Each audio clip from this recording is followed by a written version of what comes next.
আসসালামু আলাইকুম everyone, welcome to দিদুভাই রান্নাঘর। আজকে আমি আপনাদেরকে সিম, আলু, কই মাছের ঝোল রান্না দেখাবো। কত তাড়াতাড়ি এই রান্নাটা করা যায়, একটু মনোযোগ সহ আমার ভিডিওটা দেখেন। আমি কই মাছগুলি একটু হলুদ, একটু লবণ দিয়ে মেখে ভেজে নেব।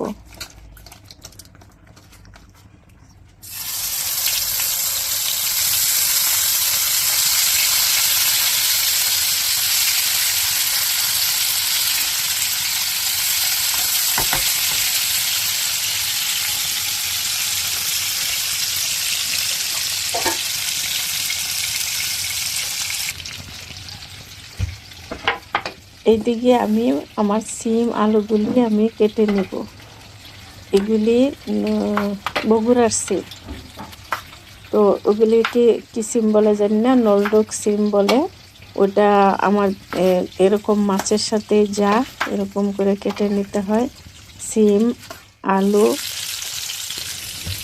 দিয়ে কই মাছ রান্না করা খুবই সুন্দর, ভালো লাগে, তাই আমি রান্না করতেছি। আপনারা দেখেন, আমার মতো রান্না করে নেবেন। আমি 2 পিস আলু নিয়ে নিলাম। এগুলি মাছের শেপ, সিমের শেপ দিয়ে আমি কেটে নেব।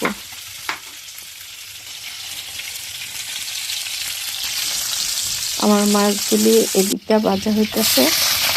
মাছগুলি ভাজা হয়ে গেল, আমি পেঁয়াজ কুচি, রসুন কুচি, খালি করা কাঁচামরিচ একটু ভেজে নেব।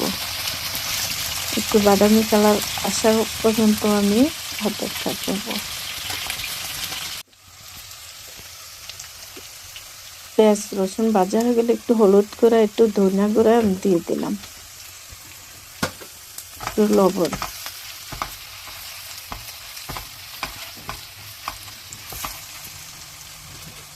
এখন আমি একটু জল দিয়ে মরিচটা কষিয়ে নেব, মশলাটা কষিয়ে নেব।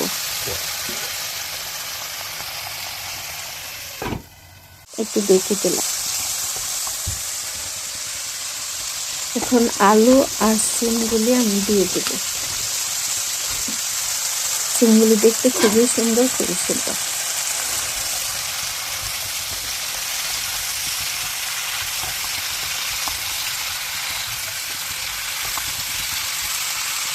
আমার চ্যানেলে বগুড়ার মানুষ থাকলে দেখেন, আপনাদের দেশের সিম দিয়ে আমি তরকারি রান্না করতেছি। এখন আমি পরিমাণ মতো ঝোল দিয়ে দেব। এরকম ঝোল দেব, কিছু মাছ কিছু তরকারি বেশি থাকবে, কিছু ডুবে থাকবে, ওই পরিমাণে ঝোল দেব। একটু ঝোল ঝোলেই হবে এই তরকারিটা। তো ওই তরকারিতে আমি কোনো গুঁড়ামরিচ ব্যবহার করি নাই। সবুজ কালারটা চলে যাবে, তাই কাঁচামরিচ ফালি করা এটাই ব্যবহার করছি।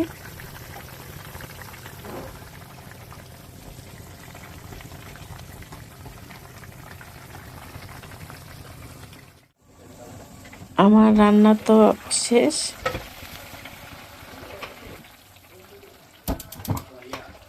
এখন আমি ঢেলে নেব।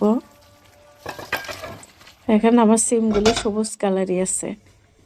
আর আমার চ্যানেল দেখার জন্য লাইক কমেন্টস করে রাখবেন। পরবর্তী ভিডিও দেখার জন্য আল্লাহ হাফেজ।